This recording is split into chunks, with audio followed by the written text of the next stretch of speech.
جس کا پڑھنا مسلمان کے لیے حلال نہ ہو، تو بعض اوقات ہندی کے اندر ایسے کلمات ہوتے ہیں یا عبرانی وغیرہ کے ایسے کلمات ہوتے ہیں کہ جو سینہ بسینہ چلے آ رہے ہوتے ہیں لیکن ان کا معنی معلوم نہیں ہوتا۔ تو علماء نے اس حوالے سے یہ لکھا ہے کہ جن کا معنی معلوم نہ ہو وہ کلمات نہیں پڑھے جا سکتے۔ اب جن کا معنی معلوم نہ ہو ان کے متعلق یہ حکم ارشاد ہوا کہ ان کا انتخاب نہ کیا جائے۔ تو وہ الفاظ کہ جن کا معنی معلوم ہے اور ایک معنی غلط ہے، تو پھر وہ معنی پاک ہستیوں کے لیے، وہ لفظ پاک ہستیوں کے لیے استعمال کرنا کیسے جائز ہو سکتا ہے؟ نہ تو اللہ تبارک و تعالیٰ کے لیے ایسا لفظ استعمال کرنا جائز ہوگا جو ذو معنی ہو، جیسا کہ لفظ میاں۔ اچھا، الفاظوں کی مختلف اقسام ہوتی ہیں۔ ایک لفظ وہ ہوتا ہے کہ جس سے صرف منع کیا جاتا ہے، ایک لفظ وہ ہوتا ہے کہ جس پر حرام ہونے کا حکم لگایا جاتا ہے، ایک لفظ وہ ہوتا ہے کہ جس پر علماء کفر کا حکم لگاتے ہیں۔ مختلف درجے ہوتے ہیں الفاظ کے۔ جو لفظ میاں ہے یہ نچلے درجے کا لفظ ہے، ایسا نہیں ہے کہ جو اللہ میاں کہے اس پر حکم کفر لگے، لیکن جو لفظ میاں ہے ہمارے علماء اس لفظ کے استعمال کرنے سے منع کرتے ہیں۔ اس کی وجہ یہ ہے کہ اس کے متعدد معنی ہیں۔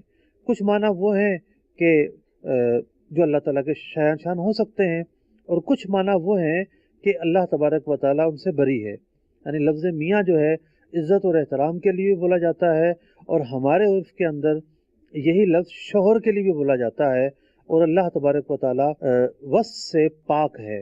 اللہ تبارک و تعالیٰ نہ شوہر ہے، نہ کسی کا اللہ تعالیٰ سے کوئی رشتہ ثابت ہو سکتا ہے۔